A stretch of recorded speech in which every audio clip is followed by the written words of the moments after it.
Hook, he volunteered to be assistant coach, then tried to make his wife share the job. A teenager sideswiped a car with both parents in the seat and kept driving. And a dad who gave every one of his daughter's boyfriends the same nickname is now wondering if he went too far. 3 stories. 3 verdicts.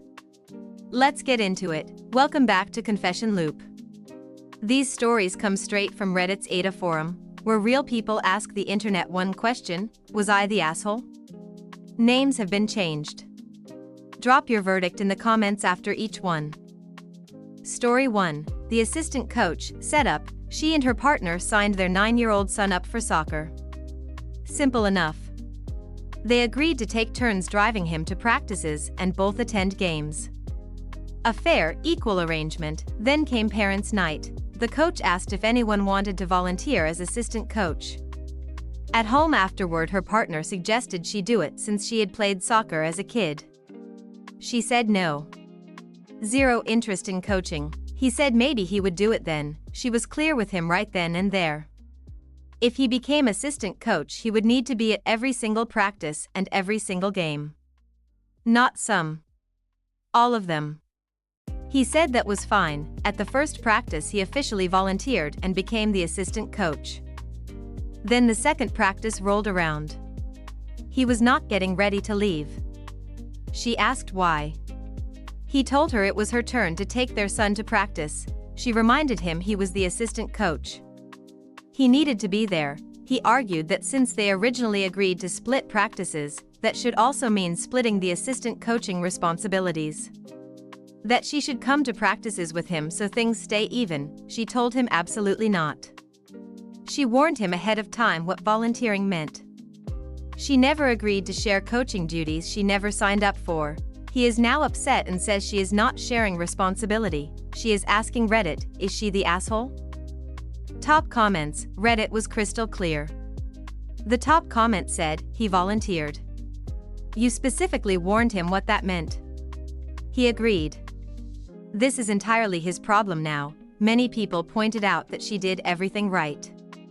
She declined the role, warned him of the commitment, and only agreed to the original arrangement. He unilaterally changed the plan and now wants her to absorb the consequences. Someone said, volunteering does not become a shared responsibility just because it is inconvenient. He made a choice. He owns it. The most upvoted comment said, the audacity of volunteering for something and then trying to make it your partner's job is genuinely impressive. Verdict, not the asshole. Reddit said, hold firm and do not take on a single practice she did not agree to. Transition. Our next story involves a dented car, a dash cam, and a family that really should have just stopped. Story 2. The hit and run set up. A couple of weeks ago, she was sideswiped in her own neighborhood. She honked. The car kept driving. She called the police and filed a report. She had a dash cam. She took a photo of the car, posted it to the neighborhood Facebook group, found the person, and messaged them directly. She was not even looking for drama. She would have been fine with them simply paying for the damage. The insurance estimate came in at around $1,500. Not a huge amount, but then they started questioning whether they had actually hit her at all. That was enough.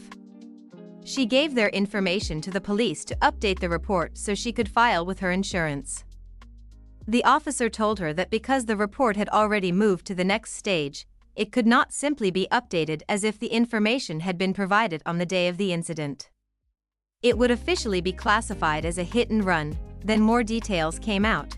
The driver was a teenage boy on a learner's permit. And both of his parents were in the car when it happened. They were sitting right there when their son sideswiped her car and kept driving. They chose not to stop. Now the family is furious at her.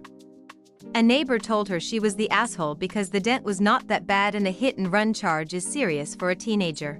She and her partner feel differently.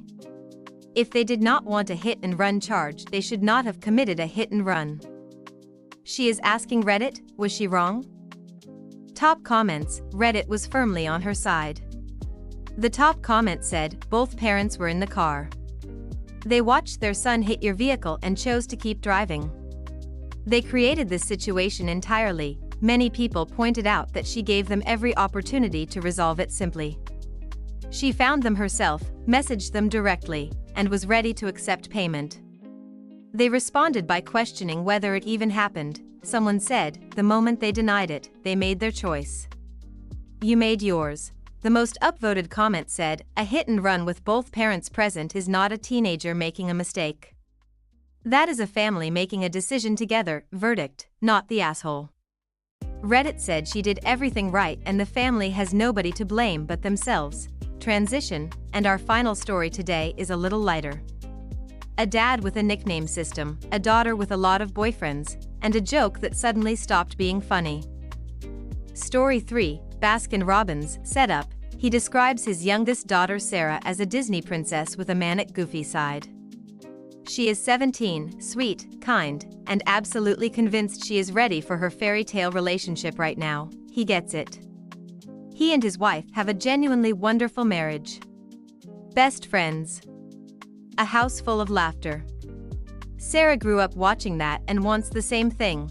The problem is she wants it at 17. Over the last 2 years there has been a long string of what he calls pseudo-boyfriends. He genuinely cannot keep count. At some point he told his wife that until one of them has 2 brain cells to rub together and actually sticks around, he is not learning their names. They are all going to be called Baskin Robbins. Flavor of the week. He kept this between himself and his wife. He thought of it as a joke about teenage boys, not a comment on his daughter. Then he mentioned the nickname to a friend. She got visibly heated. Told him he was an asshole. Said the joke made his daughter sound like a certain kind of girl. He was genuinely blindsided. That was never how he intended it. He posted to Reddit to get a verdict. And to his credit, by the time he added his edit, he had already decided to stop using the nickname and make more effort to actually learn the names. But he still wanted to know, was he the asshole for making the joke in the first place? Top comments. Reddit was split but leaning toward a soft yes. The top comment said, you meant it as a joke about the boys but the punchline lands on your daughter. Intent and impact are 2 different things. Many people appreciated that he took the feedback well and immediately decided to change. That maturity counted in his favor. Someone said, the fact that you never said it to her face matters. But a joke only you and your wife share can still shape how you unconsciously think about her choices. The most liked comment said, you are clearly a good dad who loves his daughter. The nickname was a small miss. The fact that you listened and changed says everything, verdict. Mild asshole, but Reddit gave him full credit for how he handled the feedback. Most people said the self-awareness at the end redeemed him completely. OUTRO, 3 stories. A man who volunteered for a job and immediately tried to make it someone else's problem. A family who sideswiped a car with both parents watching and drove away. And a dad who gave every boyfriend the same ice cream nickname and had to sit with why that was not quite right. Which one got you the most? Drop your verdict in the comments. Subscribe for new stories every week on Confession Loop. See you in the next one.